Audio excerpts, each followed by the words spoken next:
বাদাম, কার দয়া হয় 1 প্যাকেট বাদাম ছিঁড়ে দিয়ে দাও। যদি কার দয়া হয় 1 প্যাকেট বাদাম ছিঁড়ে দিয়ে দাও আল্লাহর রাস্তে।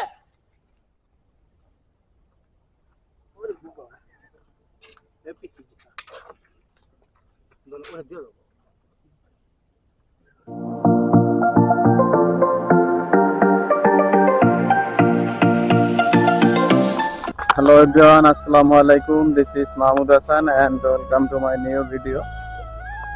আশা করি সবাই ভালো আছেন, আল্লাহর অশেষ রহমতে এবং আপনাদের দোয়া ও ভালোবাসায় আমিও ভালো আছি। আমি এখন আছি হচ্ছে গাজীপুর জাতীয় উদ্যান, যেটাকে সবাই ভাওয়াল জাতীয় উদ্যান নামে চিনে, যেটা ভাওয়াল জাতীয় উদ্যান নামে পরিচিত। জাতীয় উদ্যানের ভিতরে হাঁটতেছি আমি, আমার সাথে আমার একটা বড় ভাই আছে, সাথে বাইকনা আছে। আজকে আমরা 3 জনই আসছি, জাতীয় উদ্যানের ভিতরে হাঁটতেছি।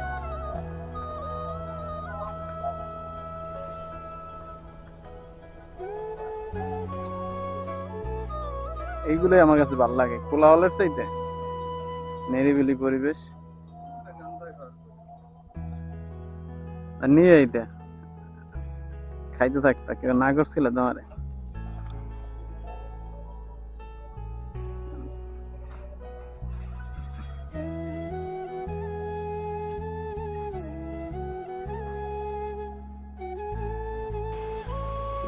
ভাওয়াল জাতীয় উদ্যান ঢাকা থেকে প্রায় 40 কিলোমিটার দূরে গাজীপুর জেলার শ্রীপুর উপজেলায় অবস্থিত এই ভাওয়াল জাতীয় উদ্যান।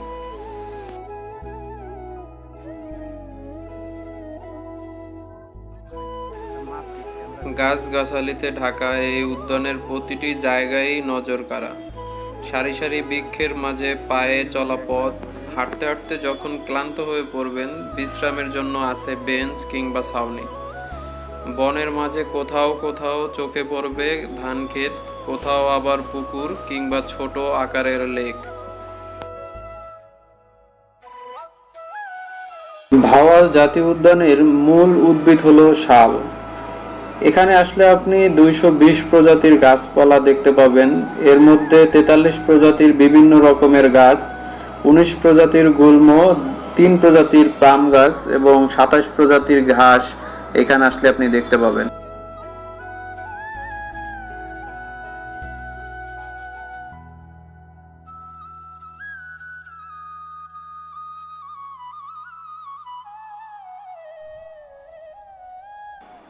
জাতীয় উদ্যানের কিছুটা ভিতরে আসলেই আপনারা দেখতে পাবেন একটি ওয়াচ টাওয়ার। আমরা এখন এই মুহূর্তে সেই ওয়াচ টাওয়ারের সামনে দাঁড়ানো। আমরা এখানে আসার পরেই একটি বানর দেখতে পাই।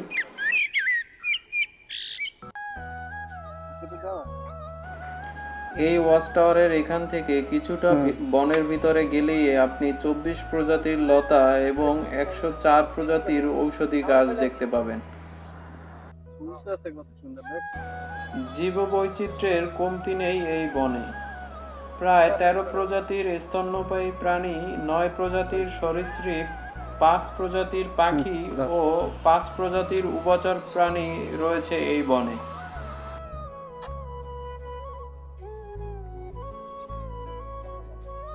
না, বাদাম খায়, বাদাম।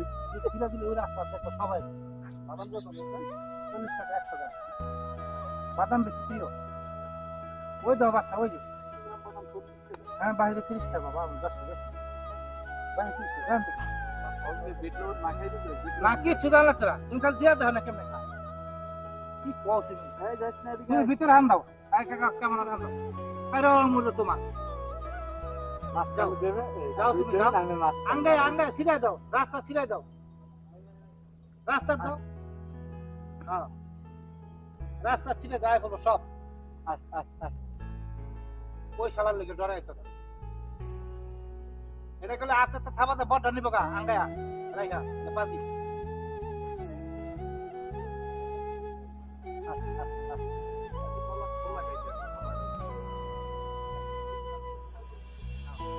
আই যাই যাই তুমি খেলা দিন না পাতি যা।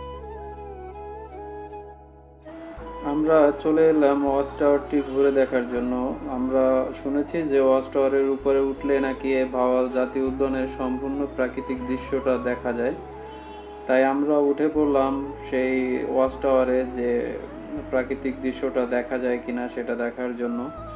তো চলুন আমিও দেখব এবং আপনাদেরকেও দেখাবো এই ভাওয়াল জাতীয় উদ্যানের প্রাকৃতিক দৃশ্য ওয়াচ টাওয়ার থেকে কীরকম দেখায়।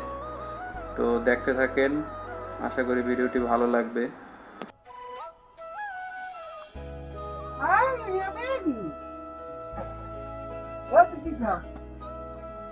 আর খেজুর খাইতে আছে।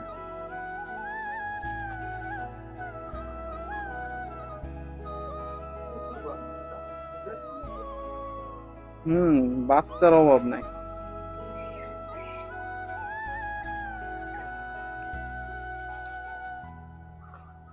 সারাদিন নাকি মানুষ ঘুরছে বানর দেখার লেগে, দেখতে পারে না আর বানরের অভাব নাই। হ্যাঁ, আরো সংবাদ পাইছে না যে তুমি আবার আমি আমো আবার নাম লিখে দিয়েছে বাইদুল প্লাস রিলিয়াস। না, এগুলোর তো নষ্ট করে ফেলাইছে, এগুলো তো ঠিক না।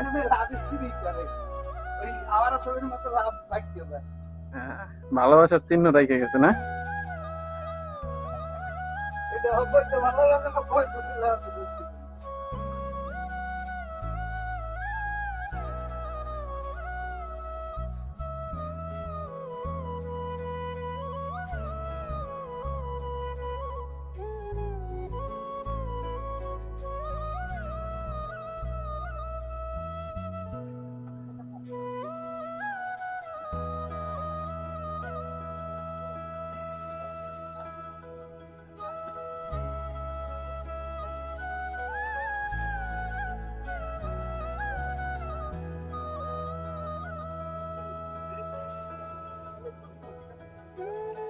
তো ভদ্র হইলি কেমনে?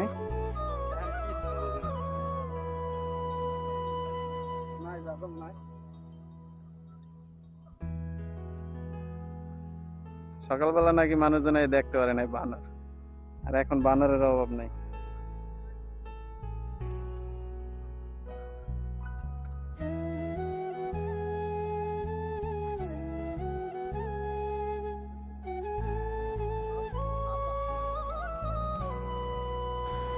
এছাড়াও ভাওয়াল জাতীয় উদ্যানের ভেতরে আছে বেশ কয়েকটি বনভোজন কেন্দ্র। এগুলোর নামও বেশ মজার: আনন্দ, কাঞ্চন, অবকাশ, অবসর, বিনোদন, আরো কত বাহারি নামের বনভোজন কেন্দ্র।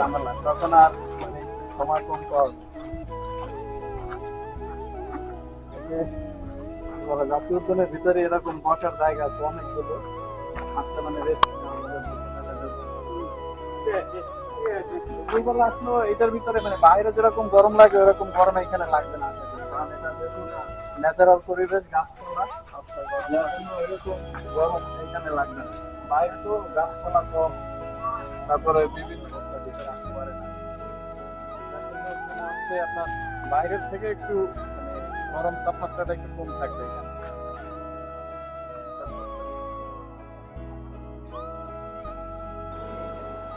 এখানকার কটেজগুলো বাহারি নামে নামকরণ করা হয়েছে। তার ভিতরে রয়েছে বকুল, মালঞ্চ, মাধবী, চামেলি, বেলি, জুই ইত্যাদি। নামের মতো এগুলোর পরিবেশও বেশ আমেজের।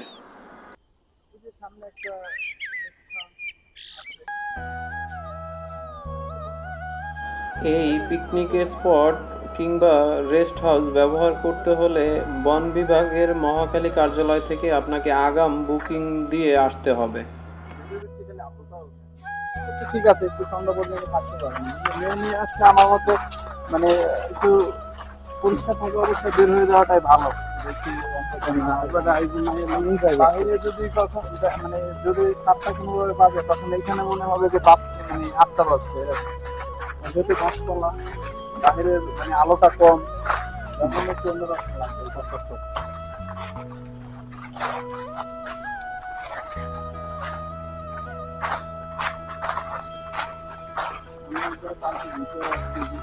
এখানে একটা আছে, রেস্ট হাউস আছে, চাইলে রেস্ট নিতে পারবেন এখানে। চলেন আমরা কি বসি, আমরা তো কোথাও বসি নাই, সব উপরেই আছি।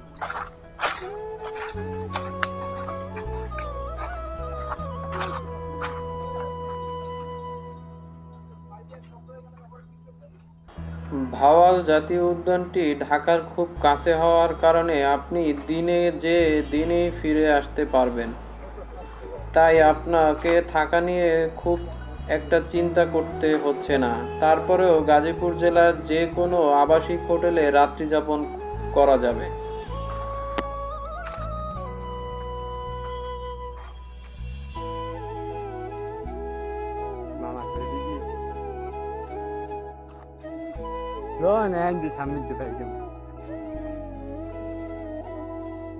আমরা হাঁটতে হাঁটতে লেকের খুব কাছে চলে এসেছি। আর এখানে আসার পরে আমার কাছে যেটা মনে হলো যে এইখানের গাছপালাগুলো একটু ভিন্ন ধরনের, কারণ আমরা পুরো শালবনটা ঘোরায় এরকম কোনো গাছ দেখতে পাইনি। যে গাছের অর্ধেকটা হচ্ছে পাতা পুড়ে গেছে আর অর্ধেকটা সবুজ রঙের পাতা রয়ে গেছে। নাহলে রোদ দূর করে নেই তো মরে গিয়ে।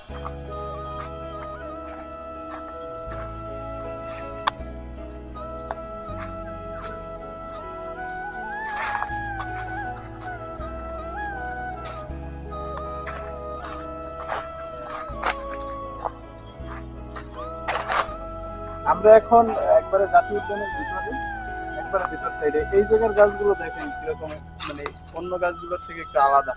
গাছগুলো হচ্ছে এখন একটা জঙ্গলের জন্য পাতাগুলো একবারে পুড়ে গেছে। এই আমরা একবারে লেকের পরে আইতে বসছি।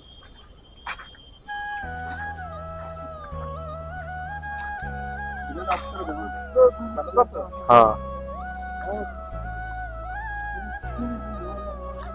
আমরা জাতীয় উদ্যানের ভিতরে হাঁটতেছি, এটা শেষ ভেতরে কিছু নেই। লেকের পারে পারে হাঁটতেছি। এখন আসি হচ্ছে লেকের পারে, জাতীয় উদ্যানের লেকের পারে। আর এই লেকের ভিতরেই হচ্ছে অনেকগুলো পদ্ম ফুল ফুটে আছে সাদা রঙের, সবগুলো হচ্ছে পদ্ম ফুল। আমরা ঘুরতে ঘুরতে ভিডিওর শেষ প্রান্তে চলে এসেছি। ভিডিওটি এখানেই শেষ করতে হবে, তাই সবার কাছে একটা অনুরোধ, যারা এখনো আমার চ্যানেলটি সাবস্ক্রাইব করেননি তারা অবশ্যই আমার চ্যানেলটি সাবস্ক্রাইব করে পাশে থাকা বেল আইকনটি বাজিয়ে দিবেন, যাতে করে আমার চ্যানেলের প্রতিটি নতুন ভিডিও সবার আগে পৌঁছে যায় আপনার কাছে। এবং যদি ভিডিওটি ভালো লাগে বন্ধুদের সাথে শেয়ার করবেন। ধন্যবাদ, ভালো থাকবেন, দেখা হবে অন্য কোনো নতুন ভিডিওতে।